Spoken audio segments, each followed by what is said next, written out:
Hey guys, welcome back to my old tractor shed. Well, there's been an awful lot of discussion about how exactly I should go about this transmission, pinion, and crown gear situation. The bigger the decision, the more coffee is required, and there have been several pots of coffee. Everybody I talk to agrees I really shouldn't be mixing the crown and pinion. All my buddies said, don't take this transmission apart to get the parts I need to fix the oven. They all say, just put this transmission in. Everybody's in agreement that I really shouldn't be mixing this pinion with the crown. This is out of the 510. Mixing it with the crown out of the 710. Everybody says that I should be looking at taking the crown gear out of the final drive of the 510. That's when, of course, that the bull gear smashed and went out the bottom. I have rolled that gear over a few times and looking at it. I don't see any damage to it. Initially, I was concerned. Could be some damage there. However, I have little to no experience with crown and pinion and the backlash and all of that. Most of my buddies said, don't worry about it, just put it in. But I have one friend who said, no, I should worry about it. And he does have a fair amount of experience with that. And he's got some decent measuring equipment. He's my neighbor machinist friend. So I'm going to rearrange things here a little bit. Not today, but in the very near future. And we're going to put the 510 transmission bolted back up to the 510 final drive. The gasket's been damaged, but he tells me that's no big deal. He's got some 8 thou shim stock that we'll put in there and get this put back together, and we're going to measure the backlash. And then from there, I'll proceed to dismantle the final drive to get that crown gear. Now, I don't know about there's got to be a differential in there of some sort. What I'm going to do there yet, I'm not sure, but I'm hoping to take the crown gear from the 510 final drive and put that into the final drive of the 710 so that this is a matched set of gears. So, going to rearrange this a little bit, and I will bring you back shortly. For you, it'll be shortly. And we're going to put this back together and take some measurements. So, stay tuned. Be right back. Hey guys, welcome back to my shed. Took a couple of days off and I made myself a couple little carts. One's still on the table. I only need one at the moment. Just some 2x2 square tubing, welded it up. I put some little V-wheels on the bottom and I got a couple chunks of pipe on the floor. And now I can roll this transmission very easily by myself. Need to get this all lined up. Need to get this pinion and crown lined up. Where I'm at the moment is, again, I think I mentioned this a couple previous videos, that I don't have a lot of experience with this, but my neighbor does. And he told me that I need to put this back together, and then we're going to measure the backlash with the 510 transmission and the 510 final drive. And then I'm going to transfer this crown gear to my final drive. And of course, I'm using the 510 transmission. And then we will adjust the backlash on that one. There's shims and behind this bearing carrier for the pinion. So yeah, I thought the cart would be pretty handy. I think for this isn't such a big deal, but I think once I get over to putting the other one, I'm going to put it together back and forth 2 or 3 times. So I think it's going to be a little bit helpful. The gasket was damaged here when I took this apart. And in the book, they talk pretty specifically that gasket's important. So I took a scraper and cleaned off the old gasket. And then I took a block of wood and a sheet of emery cloth. And I cleaned that all up real nice. I'm not going to pull this right tight today. My neighbor's going to come help me tomorrow or the next day. And he's got some 8 thou shim stock that we're going to put in there to represent the gasket, I guess. Now, I've taken a couple still images on the pinion. On one of the teeth, there's a little red dot. I'll insert that about here. And I've put a little bit of yellow crayon there for the moment so I can see it. And then on the crown gear, there are 2 red dots. I'm 99.99% sure I got to get the red dot from the pinion between the red dots on the crown gear. I've got a couple ideas. I've never done it. I'm making this up as I go. Put some yellow crayon on there. And then I'm rotating it around so I'll be able to see it from the side. And then I'll bring this around down to the bottom. And, we'll figure this out as we go. The little bracket that I have in here supporting the PTO shaft, I'm actually just going to bring this part way in right now. It's not perfect. I know I'm going to have to wiggle and adjust here a little bit. Got the close-up camera going. You can see where is it down there? The PTO shaft down there. Turn on a light to be able to see better. I'm just going to put my square tube across here. I'm going to put a couple zip ties on to take the weight of the PTO shaft, and then I'll get my little homemade John Deere special tool, something or other.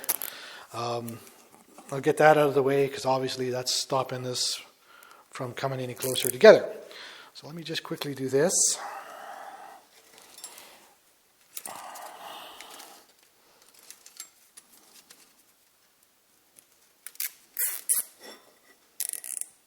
Okay, should have had the tools ready, but I didn't. Let me get rid of that bracket.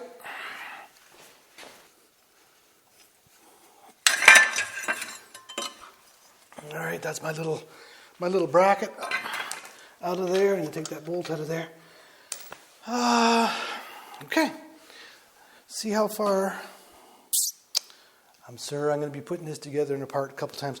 I'm going to put a little bit more crayon on that tooth, just chalk, just so that I can see it from the side which tooth I'm on. And then they've got these red paint marks here behind that camera. Right where my finger is. But I'm going to put yellow crayon there. A little easier for me to see. And we'll turn that down to the side. We'll turn that down to the side. I think I may end up changing some cameras here, but okay, so my PTO shaft down there is not quite lined up with the bearing. Actually, it moves pretty easy. Okay.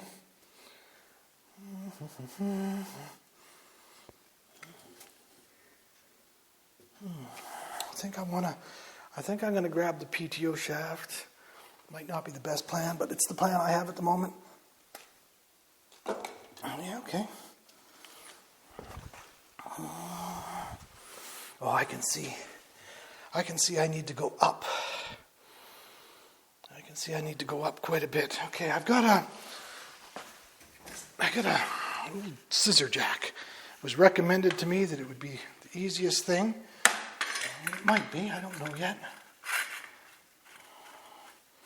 2 of them would have been nice. Okay, I'm going to save video. I don't want to make a real long video. I'm going to try and get this a little bit closer. Now that I got that bracket out of the way, I was measuring it, and I had it pretty close, I thought. But let me fart around with this for a few minutes, and I'll bring you guys back. Stay tuned.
All right, guys, that really wasn't that bad.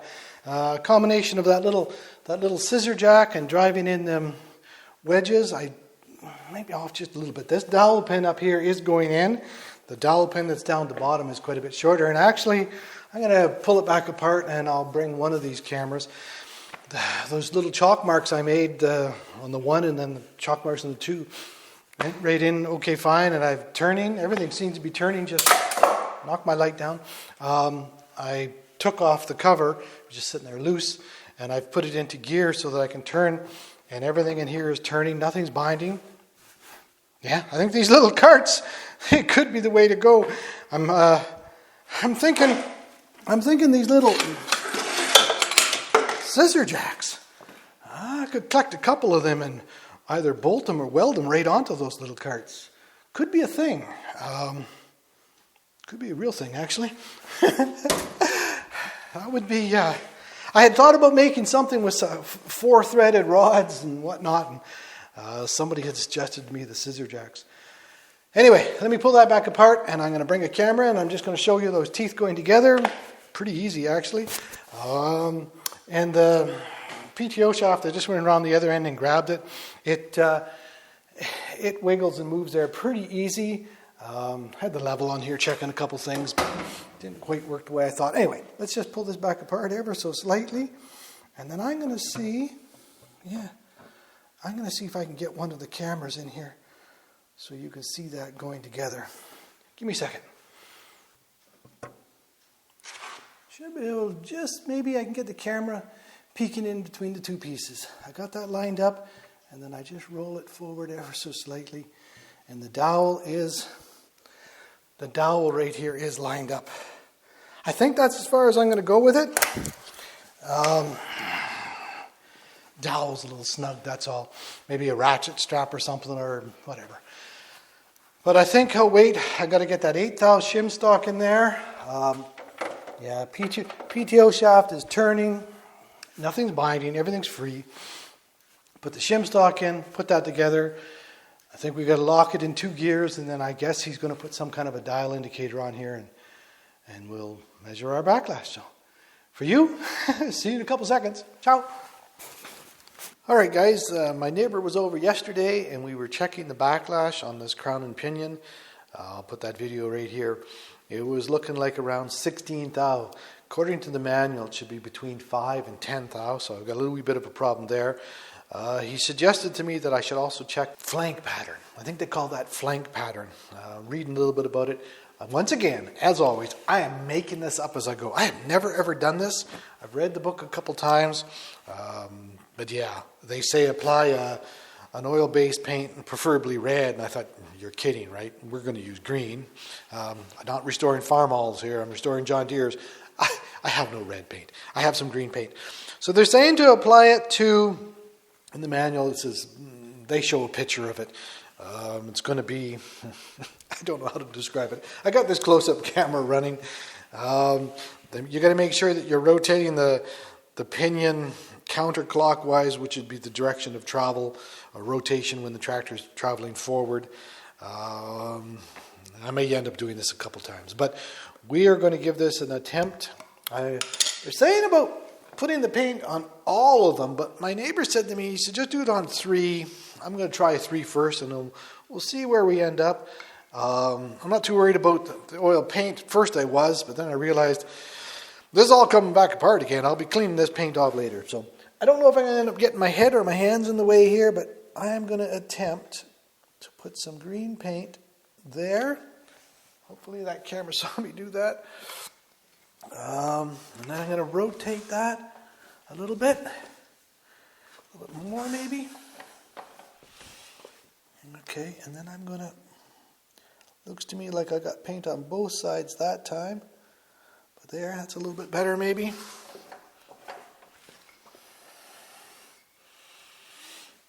Maybe I'll do 4 teeth.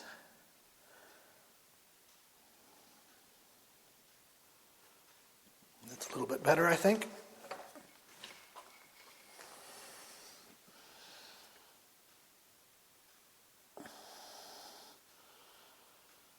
All right.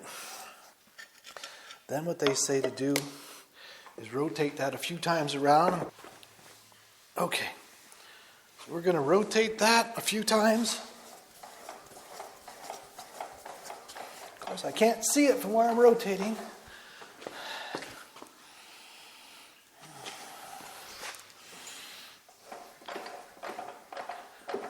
there's some paint there. Rotate it a few times.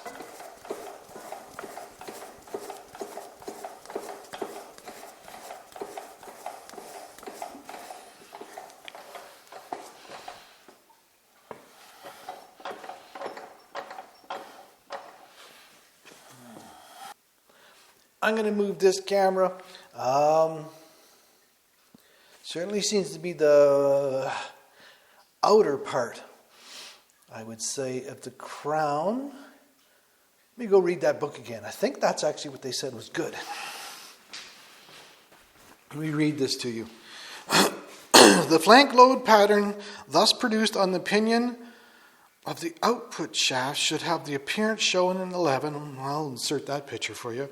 That is to say, the load pattern area should occupy half, or better still 2/3 of the length of the tooth, and it should extend further in the direction of the larger diameter of the pinion than the other way. So, towards the outside of the gear is the way I'm reading that. I think, I'm going to get my neighbor to come over and look at it. Let me move this close-up camera. That sure looks to me like it's towards the outer diameter of the, I would call that the crown though, but they keep saying pinion. Anyway, making it up as I go. I don't know what I'm doing. Can you tell? I'm going to get my neighbor to come over and look at this and see what he thinks. And we'll bring you back. Stay tuned. Alrighty guys, my neighbor came over and had a look at my little paint marks here, and he tells me that there's a special grease that probably would be better.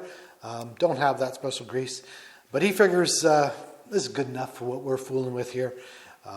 He says to me it's really just to get an idea of where these two gears are meshing, so that when I take the parts out of this final drive, move to the other final drive, we've got a starting point to try and get this lined up. It's going to be some shuffling of shims. We get that 16th thou backlash that we need to try and make smaller.